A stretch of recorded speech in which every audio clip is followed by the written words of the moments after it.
আসসালামু আলাইকুম। আমন্ত্রণ জানাচ্ছি আজকের বিশ্ব সংবাদের শুরুতেই শিরোনাম, পরে বিস্তারিত।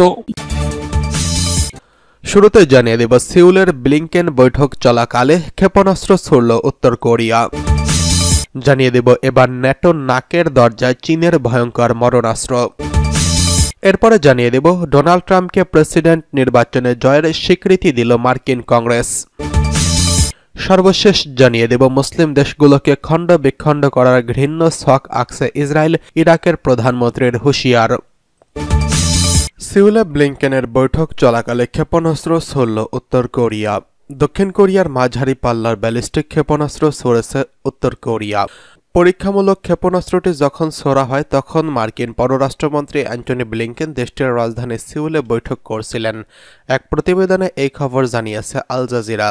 প্রতিবেদনটিতে বলা হয়েছে, সোমবার স্থানীয় সময় দুপুরের দিকে ছোড়া হয় ক্ষেপণাস্ত্রটি। এটি 1100 কিলোমিটার পূর্ব সাগরের দিকে গিয়ে আছড়ে পড়ে। দক্ষিণ কোরিয়ার সামরিক বাহিনী এক বিবৃতিতে জানিয়েছেন, দুপুরের দিকে মার্কিন পররাষ্ট্রমন্ত্রী অ্যান্টনি ব্লিংকেন দক্ষিণ কোরিয়ার ভারপ্রাপ্ত প্রেসিডেন্ট চো সাং মইকের সঙ্গে দেখা করার পরপরই ক্ষেপণাস্ত্রটি উৎক্ষেপণ করা হয়। সামরিক বাহিনী জানিয়েছে, তাদের বাহিনী একটি প্রজেক্টাইল শনাক্ত করেছে, যাকে মাঝারি পাল্লার বলে অনুমান করা হচ্ছে। ক্ষেপণাস্ত্রটি প্রায় 1100 কিলোমিটার উড়ে গিয়ে দক্ষিণ কোরিয়ার উপদ্বীপ এবং জাপানের মধ্যবর্তী সাগরে গিয়ে পড়ে। উত্তর কোরিয়া যাতে আর কোনো অস্ত্র উৎক্ষেপণ করতে না পারে সেজন্য নজরদারি এবং সতর্কতা জোরদার করেছে সিউল।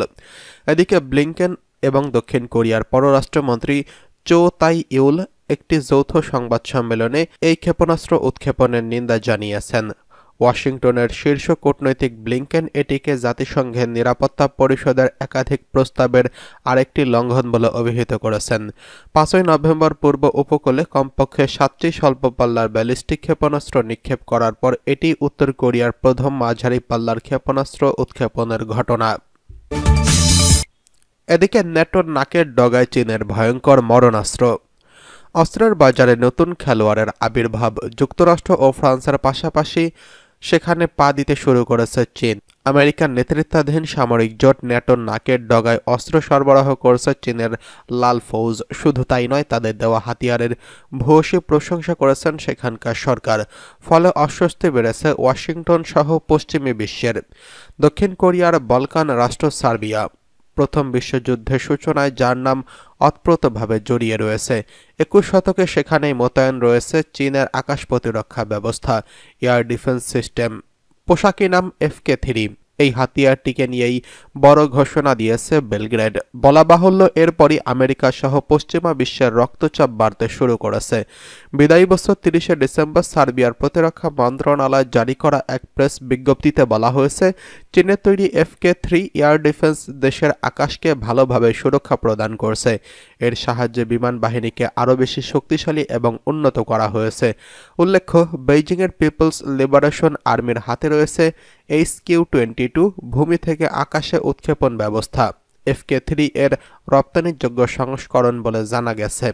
সূত্রের খবর, সার্বিয়ায় রপ্তানি করা চীনা আকাশ প্রতিরক্ষা ব্যবস্থাটিতে রয়েছে command centre, missile launcher, radar এবং লজিস্টিক সাপোর্ট ভেহিকেল। শত্রুর ছোড়া ক্ষেপণাস্ত্রকে মাঝ আকাশে ধ্বংস করার ক্ষমতা রয়েছে এবং এই এয়ার ডিফেন্স সিস্টেমের এটি দ্রুত সিদ্ধান্ত নিতে সক্ষম। প্রতিরক্ষা বিশ্লেষকদের একাংশের দাবি, এর সঙ্গে রুশ আকাশ প্রতিরক্ষা ব্যবস্থা S-300 এর বেশ মিল রয়েছে। 2019 সালে FK-3 সিস্টেম কিনতে বেইজিংয়ের সঙ্গে প্রতিরক্ষা চুক্তি করে বেলগ্রেড। ঠিক তার পরের বছর এই ইস্যুতে সার্বিয়াকে সতর্ক করে আমেরিকা। ইউরোপীয় ইউনিয়ন সদস্যপদ পেতে হলে এই সিদ্ধান্ত থেকে বেলগ্রেড সরে আসবে বলে ওয়াশিংটনের পাশাপাশি হাতিয়ারের নাম ন্যাটোভুক্ত দেশগুলোর সমকক্ষ করতে বলা হয়। যদিও যুক্তরাষ্ট্রের এই হুমকিকে একেবারেই আমলে দেয়নি বেলগ্রেড। 2022 সালে Y-20 পরিবহন বিমানে FK-3 আকাশ প্রতিরক্ষা ব্যবস্থা সার্বিয়াকে সরবরাহ করে চীন। সাম্প্রতিক অতীতে ইউরোপের এত বড় আকারের হাতিয়ারের রপ্তানি আর করেনি বেইজিং। সার্বিয়াই মহাদেশটির প্রথম রাষ্ট্র যারা ড্রাগনের কাছে এয়ার ডিফেন্স সিস্টেমের উপর ভরসা রাখল। এদিকে ট্রাম্পকে প্রেসিডেন্ট নির্বাচনে জয়ের স্বীকৃতি দিল মার্কিন কংগ্রেস। যুক্তরাষ্ট্রের প্রেসিডেন্ট নির্বাচনে ডোনাল্ড ট্রাম্প বিজয় আনুষ্ঠানিকভাবে নিশ্চিত করে তাকে পরবর্তী মার্কিন প্রেসিডেন্ট হিসেবে স্বীকৃতি দিয়েছে মার্কিন কংগ্রেস। সোমবার কংগ্রেসের অধিবেশন শুরু হওয়ার পর এই অনুমোদন দেয় দেশটির আইন প্রণেতারা। কংগ্রেস এই স্বীকৃতির ফলে এখন ট্রাম্প ও তার রিপাবলিকান পার্টির সদস্য সরকার গঠনের আনুষ্ঠানিক অনুমোদন পেল। গত 5 নভেম্বর অনুষ্ঠিত নির্বাচনে ডেমোক্র্যাট প্রার্থী কমলা হ্যারিসকে হারিয়ে প্রেসিডেন্ট নির্বাচিত হয় ডোনাল্ড ট্রাম্প। আগামী 20 জানুয়ারি প্রেসিডেন্ট হিসেবে শপথ নেওয়ার কথা রয়েছে তার। সরকার গঠনের আগে ট্রাম্প বেশ কিছু প্রতিশ্রুতি দিয়েছিলেন। এর মধ্যে রয়েছে যুক্তরাষ্ট্র মেক্সিকো সীমান্ত বন্ধ করা এবং 2021 সালের 6 জানুয়ারি মার্কিন কংগ্রেস ভবন ক্যাপিটাল হিলের হামলার ঘটনায় অভিযুক্তদের ক্ষমা করে দেওয়া। 2020 সালে প্রেসিডেন্ট নির্বাচনের ফল জোর করে পাল্টে দেওয়ার চেষ্টার অংশ হিসেবে নির্বাচনে পরাজিত প্রার্থী তৎকালীন মার্কিন প্রেসিডেন্ট ডোনাল্ড ট্রাম্পের সমর্থকেরা 2021 সালের 6 জানুয়ারি ক্যাপিটাল হিলে সশস্ত্র হামলা চালিয়েছিলেন। এই ঘটনায় বেশ কয়েকজনকে কারাদণ্ড দিয়েছিল যুক্তরাষ্ট্রের আদালত। তবে 4 বছর আগে নির্বাচনের ফলাফলকে কেন্দ্র করে ট্রাম্প সমর্থকেরা কংগ্রেস ভবনে হামলা করলেও এবার শান্তিপূর্ণভাবে তাকে প্রেসিডেন্ট হিসেবে স্বীকৃতি দিল মার্কিন কংগ্রেস। এদিকে মুসলিম দেশগুলোকে খণ্ড বিখণ্ড করার এক ঘৃণ্য ছক আঁকছে ইসরায়েল। ইরাকের প্রধানমন্ত্রীর হুঁশিয়ার। ইরাকের সাবেক প্রধানমন্ত্রী ও ইসলামিক দাওয়া পার্টির মহাসচিব নুরি আল মালিকি পশ্চিম এশিয়ায় মুসলিম দেশগুলোকে খণ্ড বিখণ্ড করার এবং ইরাকের বিরুদ্ধে ষড়যন্ত্র ইসরায়েলের ঘৃণ্য পরিকল্পনার বিরুদ্ধে হুঁশিয়ারি করছেন। বস্তুতপক্ষে পশ্চিম এশিয়া অঞ্চলে বর্তমানে জটিল ও সংকটময় পরিস্থিতির মধ্য দিয়ে যাচ্ছে।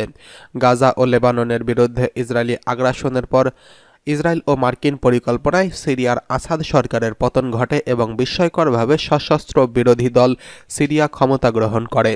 সিরিয়ার দৃশ্যপটে এমন পরিবর্তনে এই অঞ্চলের দেশগুলো খুবই উদ্বিগ্ন এবং সবার মধ্যে সতর্কতা বেড়েছে।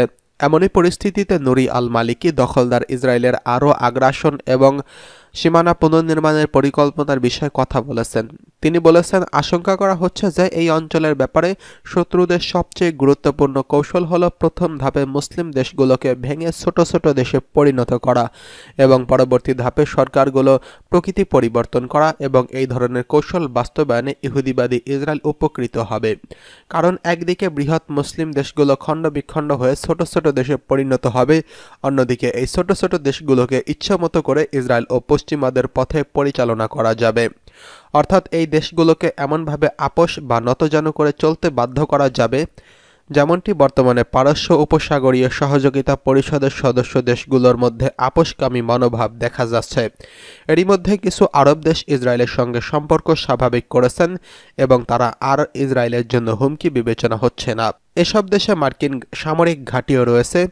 এই প্রসঙ্গে বাগদাদ মসজিদের জুমার নামাজের ইমাম আয়াতুল্লাহ সৈয়দ ইয়াসিন আল মুশাভি এই অঞ্চলের বিরুদ্ধে শত্রুদের নতুন চক্রান্তের কথা উল্লেখ করে স্পষ্ট করে বলেছেন, এই চক্রান্তের উদ্দেশ্য হলো ইরাক, সিরিয়া, লেবানন ও জর্দান সহ এই অঞ্চলে মুসলিম দেশগুলোকে খণ্ড বিখণ্ড করা এবং আমেরিকা ও তার মিত্রদের মধ্যে ভাগাভাগি করে নেওয়া।